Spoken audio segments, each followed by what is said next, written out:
If you talk to certain auto manufacturers, they'll tell you that no one's buying hatchbacks anymore, and everyone who would have something like that in the past would rather have a subcompact crossover. Now, I don't know if that's true, and I don't know how much I feel the same way, but we are here to talk about whatever's on sale because it's all new and exciting to the right people. This is Out Motorsports, the channel for cars as you are. My name is Jake, and I am here with Cadillac's latest offering. This is the 2024 Cadillac XT4. It is a revision of their subcompact crossover in the segment, in the lineup, and they've given it a little bit of a facelift and a butt lift. They've kept the drivetrains the same, and then the interior is indeed new and improved. So let's take a little tour of what's going on here, and then we'll get right to it and see if all these changes have made much of a difference.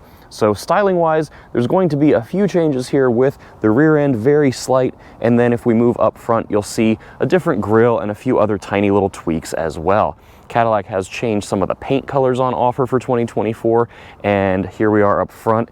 You've got a different grille, if nothing else, and I believe the wheel designs might be a little different as well, but all pretty minor things in the grand scheme of things. And then under the hood, you'll find the same drivetrain as last year as well. This is a 2-liter turbocharged 4-cylinder. It makes 235 horsepower and 258 pound-feet of torque, and that is paired to a 9-speed torque converter automatic transmission and your choice of front-wheel drive or optional all-wheel drive. The all-wheel drive is a twin-clutch system that Cadillac says will do pretty well in bad weather, and there are of course different drive modes that will help you get around in different situations. And then we have to show off the really key piece that Cadillac sent over for review, which is this new interior. So you'll notice there's a giant screen here. Let me hop in the car and we'll talk all about it. So first things first, let's just talk about this interior because it is a big update, I think, to the XT4. Like I said, I'm not a huge enthusiast of subcompact crossovers, but I do like things to be nice, especially this is a luxury brand, this is Cadillac. So this is a really nice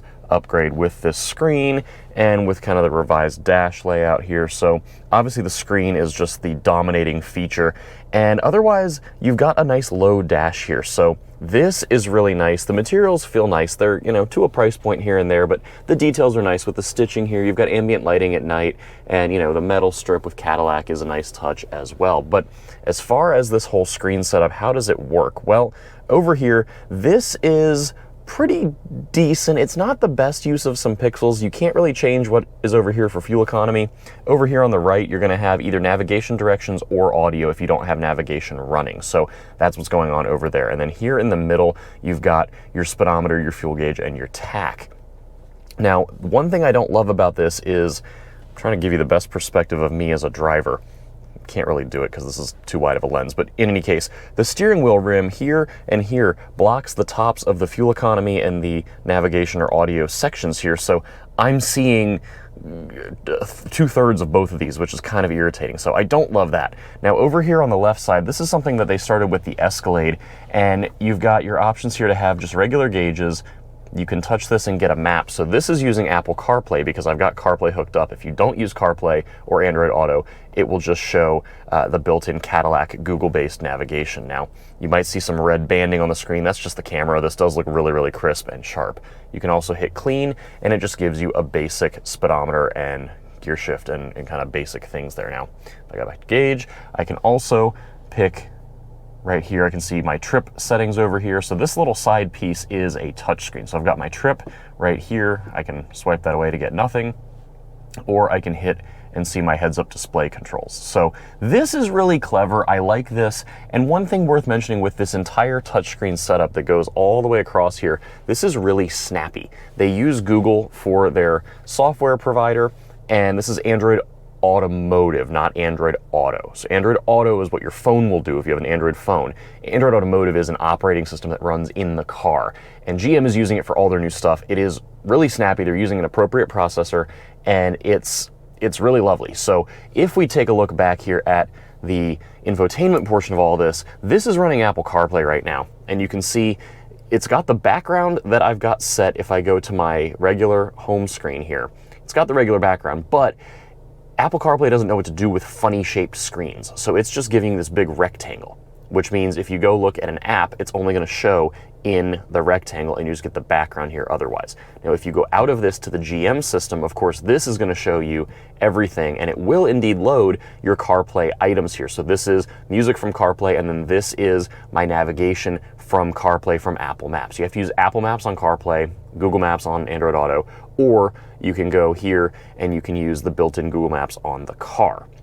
So these are kind of your options. Now this is of course connected, so you've got, you can see traffic here and everything, and this is really snappy and easy to use, but I think a lot of people are going to end up using Apple CarPlay anyway, so this is just a little interesting tidbit. If you go right in here, it's going to look a little bit like this. And then looking further down, this is also a little bit different from the old XT4, so you've got your dual zone climate here. This is like a little screen going on, so if I turn this off, it's generally pre-printed graphics, but if you turn on, you've got these, they just look kind of nice. I like the animations, just a nice little touch. And then you've got plenty of hard buttons here, so you've got hard buttons for all your climate control, which is really, really fantastic. Heated and ventilated seats, your parking stuff, your hazards, your lane keep. So this is really nice because this is tactile, easy to use while you're driving.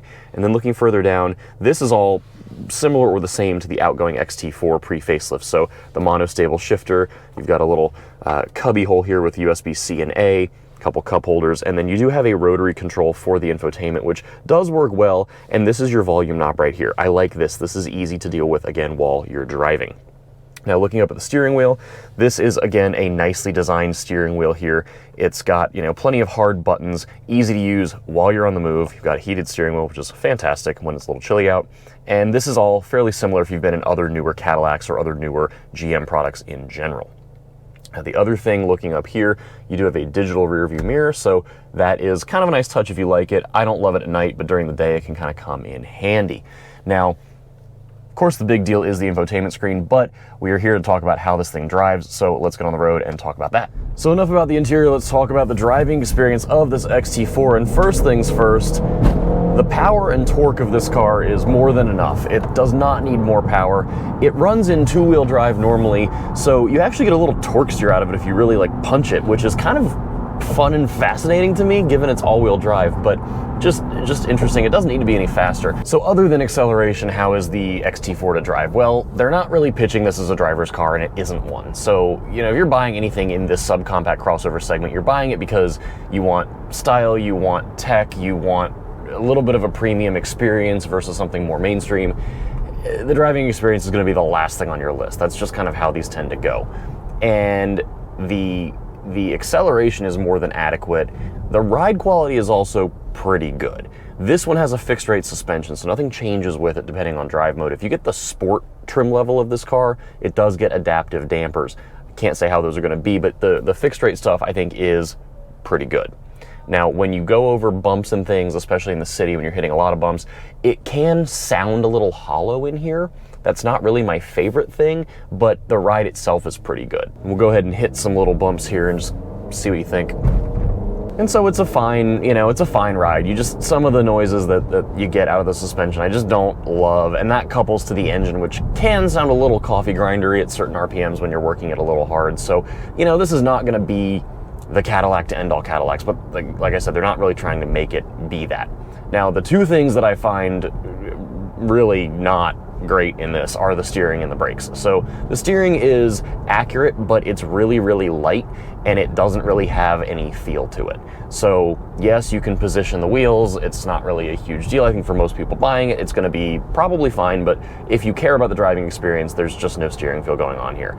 And then perhaps worse than that is the brakes. So the initial bite when you first touch the pedal is really lacking to me, and then they don't have much feel, not a lot of confidence when you go through the pedal travel. So the pedal feels kind of soft, it doesn't give you a lot of confidence, and that's the single biggest reason why I just don't love driving this car, is the brake pedal feel. Especially in the city, you're using the brakes a lot, and it's just not very confidence inspiring, especially in traffic.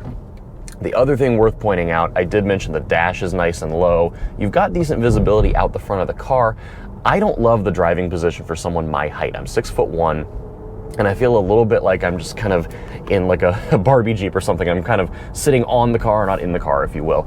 It's fine. I think it would be fine for, you know, a road trip or something, but if I were to try and buy this car and live with it for many years, I just don't know if as a taller person, this is what I'd be the happiest with of what's in this segment. You know, you've got things like the BMW X1, the Audi Q3, the Alfa Tonale, and I just, the relationship of the controls and the seat is not necessarily ideal for someone my size. But every body is different given your torso, your legs, you know, your build. So just try it out. And here with the steering, you know, it's fine. There's precisely no feel and no feedback here. Oh, it's okay. It's all okay. I don't know if you can hear over these speed bumps. Everything just sounds a little hollow to me. And, you know, I understand this is the most entry-level Cadillac, but it's still a Cadillac. And I think a little more sound deadening, noise insulation, whatever you want to call it, and a little tweak to the braking and the steering in this car would go a really, really long way. Because they've got a really nice presentation in here with the dash, the infotainment, the just general interior vibe. This comes off as a really nice car. And frankly, with all the features it's got plenty of driver assistance tech, it's got, you know, all the infotainment stuff, it's got a nice enough sound system. With all of that that's going on, this does present well. It's just little things plus the way it drives where I just don't, it's not doing it for me. So that is the 2024 Cadillac XT4.